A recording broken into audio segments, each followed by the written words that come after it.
AI engineer at Eastern with a primary focus on natural language processing. Yeah, especially for the resource languages. So I was talking about unsupervised neural. I'm talking about a research work I worked on alongside Kelechi Ogweji, also from Eastern. She's not here today. Unsupervised neural machine translation from West African Pidgin to English. So this work was first presented at the machine. It was accepted into the machine learning for developing world workshop at NEWRIPS Vancouver. We're supposed to present it there, but due to visa issues, we couldn't go. Okay, so I'll start from research problem. Yeah.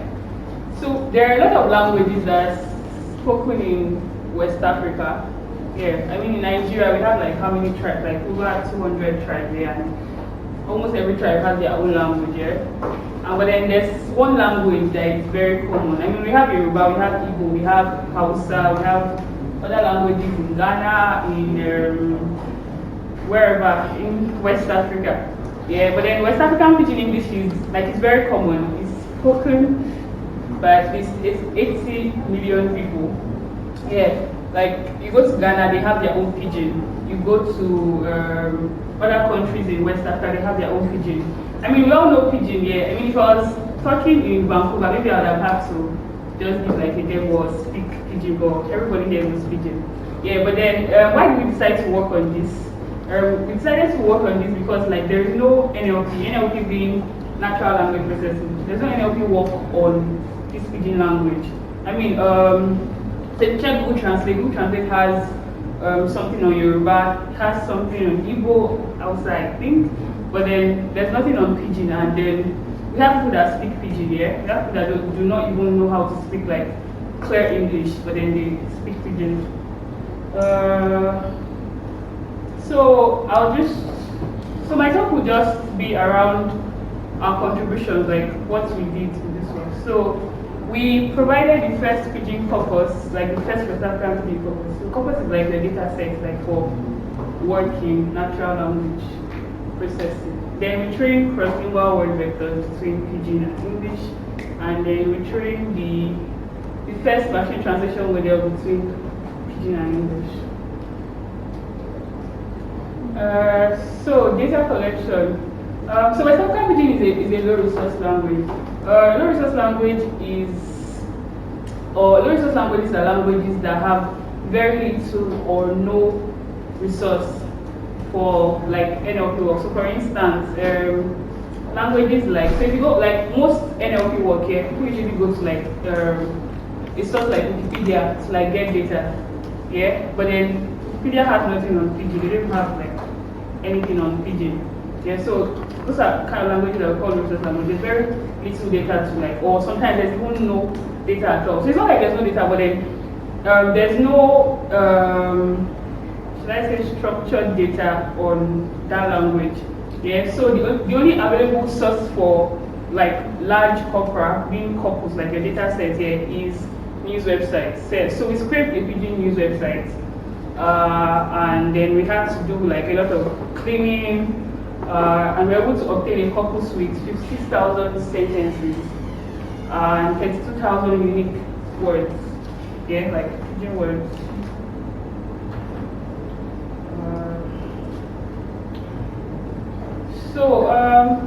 So because we do not have parallel data, yeah. So for your machine learning, so in machine learning we have supervised learning and unsupervised learning. Yeah. Supervised learning, you have like your target variable. So an instance like machine translation, you want to translate English, like a word in English to like another word in Pidgin for our own case here. So it says something like I'm coming in English, when translated to I dey come. So for parallel couples, I'll have I am coming as my ex, and I dey come as my target variable, and I want my model to learn relationship between the two. Yeah. But in our own case, because Pidgin is like a low resource language, yeah, there's no even couples. That's what I mean. Scrape our couples by ourselves. To get parallel data, that would mean we like most likely manually translating such like the data that we have already in Pidgin to English, which is not possible. I mean, we had 50,000 sentences. And okay, maybe if Google Translate had something on Pidgin, we could have used that at least, but then that was not available. So we had to do unsupervised machine translation. So before I go to that, we trained, so for David earlier talked about word embeddings, word vectors, just a way to represent words in language to capture context, semantic and syntactic relationships. Yeah. So we train word vectors. So first of all, because English is Pidgin is like a variant of English. Like English is like a subset of Pidgin. Yeah, and then to train word vectors, most times you need like very large data for your word vectors to really make sense. Yeah, and we had just 6,000 sentences, which is very, very small. So we had to like fine tune. So Google has this pre-trained word vectors.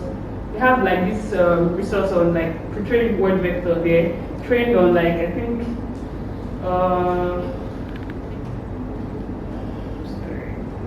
trained on like 1 billion sentences or so. I'm not sure. So we just fine tuned our own data on that. On their own pre-trained model. So we initialized just learn this part.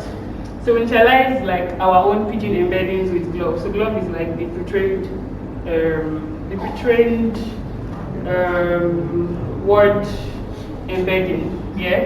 And then we just fine-tune it on our Pidgin corpus using this continuous bag of words model.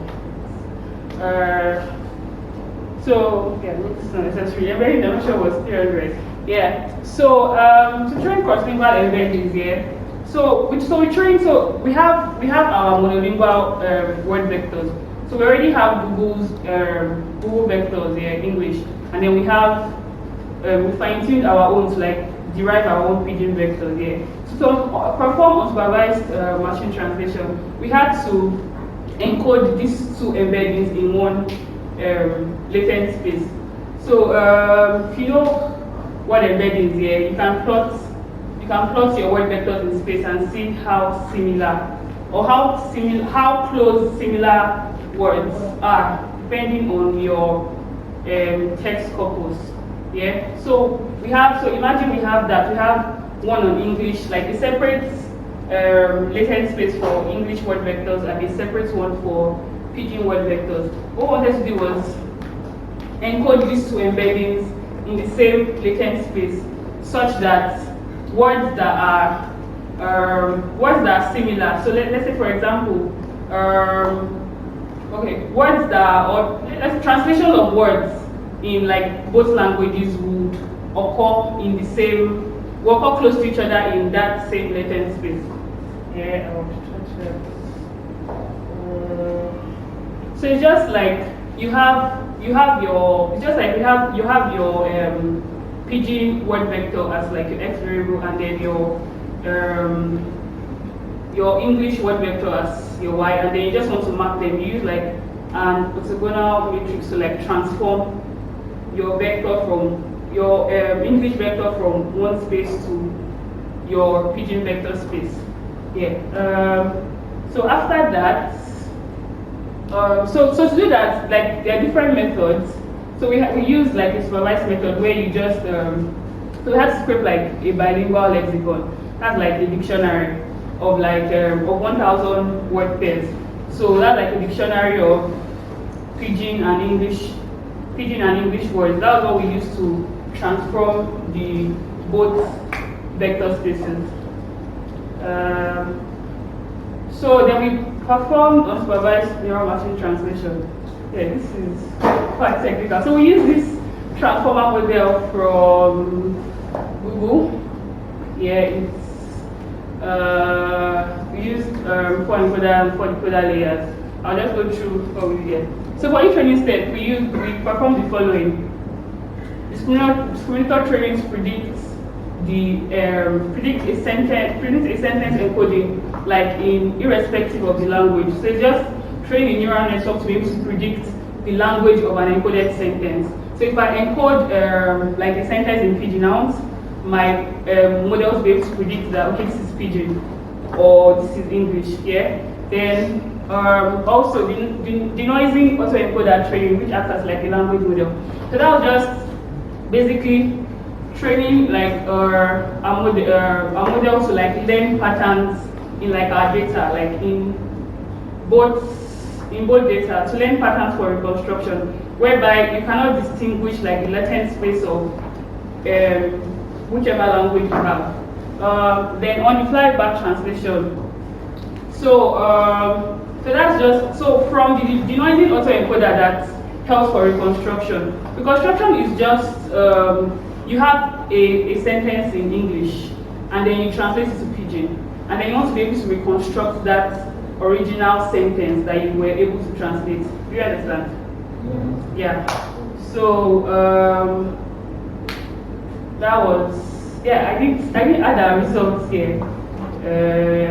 So we didn't get so much data to do like a good evaluation on, but after the project, we got this JW300 data set of it. I think had like about 10,000 sentences, and we were able to evaluate properly with that, and we had like a good score of about 7.93 and 5.18, I think. So this example translation from our model. So this is Pidgin to English, and then this English to Pidgin. We can all see, right? Yeah, so like this, so this source sentence. So source sentence is, so if you are translating from Pidgin to English, your source sentence is Pidgin, and then your target sentence is English. Yeah, so source sentence, then they really make us strong. This is like the original translation. This should be the original translation. Then our model translated that. He's really made us strong. Yeah, it's not quite good, but I mean, given that we had like very little data, and then usually like supervised machine translation should perform better than unsupervised machine translation, because supervised machine translation you have like parallel data. Yeah.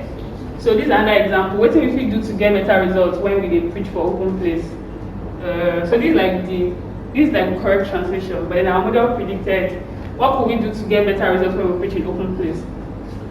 So for English to Pidgin, what are the most people today not aware of? And our model predicted what most people are today not they aware of. And this one, most of them began coming to the Kingdom Hall.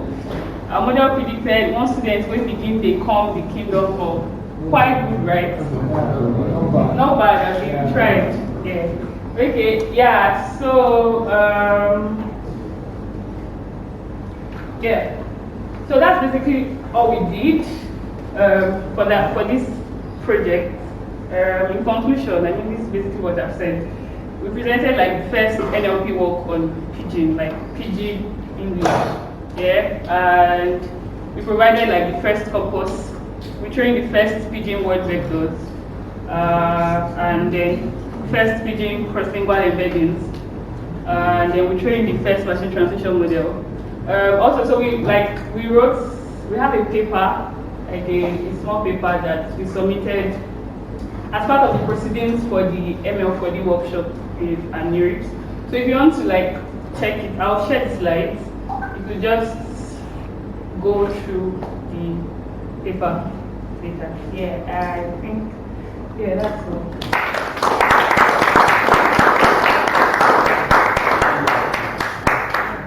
Thank you very much.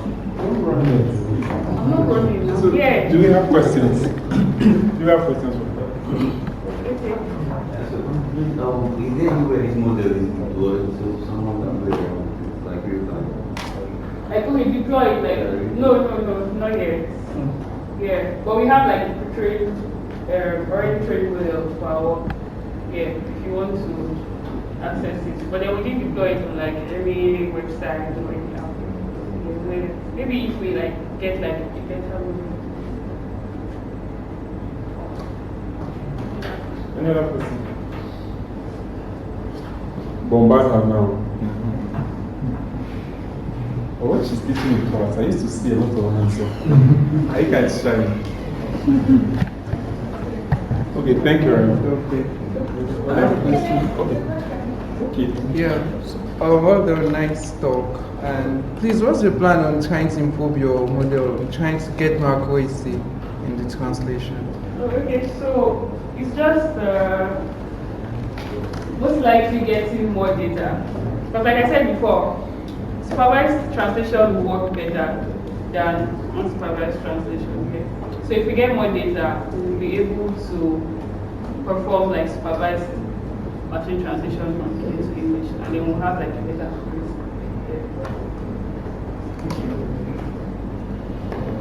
Any other question? Any other question?